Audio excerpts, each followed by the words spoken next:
Hello, fairy friends, and Merry Christmas. It is December 15th, so we are getting so very close to Christmas, and I'm so excited. However, I must admit, I'm not on the ball, as usual.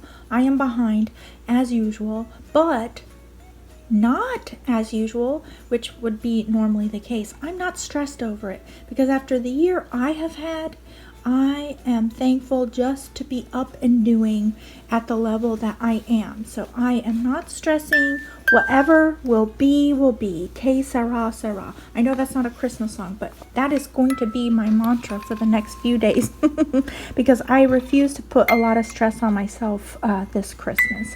I am going to be present, be in the moment, be there to share the fun with all of my friends and family, and not worry and beat myself up like I always do with my to-do list that I had that I didn't quite finish. You know what? And what I will be able to do in these last few days will have to be enough.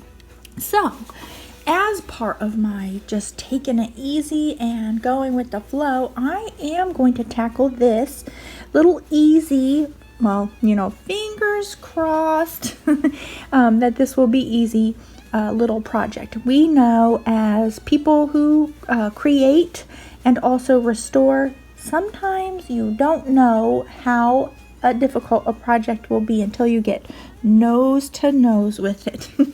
So I'm hoping that this is an easy fix. So we'll see. Surprisingly, look how crisp and clean and still very dark black his little boots are, his little feet. And that was probably because his robe, his little outfit was covering them. So I'm not changing those. Here's his housing. That's hollow, but it does have the, it's the housing for the musical movement. And it's got this cute little arc on the front for his tum-tum. And he does move, so that's another consideration. People who've had these type of dolls know that you need to give a little bit of room for his head to wiggle at the neck. So his outfit, unfortunately, is too far gone. Too stained, too tattered, too faded. That's going to get removed. He has a wire that's poking out, a rusty wire, so that's not very nice to get poked by when you're wiggling around his arm. His beard really isn't that bad, but I do have a fake fur that's long like this, so I'm going to go ahead and just change that while I'm at it.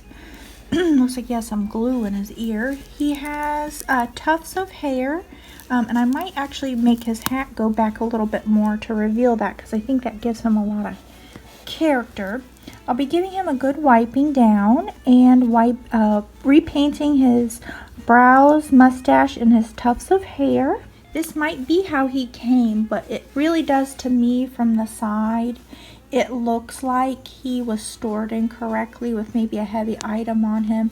And I don't want to push too hard, but in case he cracks. But I think just putting a little bit of stuffing in him to push his face out, and it might actually take a lot of stuffing just to get his face a little, just his eyes a little bit wider. And because this type of older plastic, as it degrades, it releases a sticky substance that sits right there on the surface that gathers dust and really makes it adhere on there even after you've dusted, just lightly.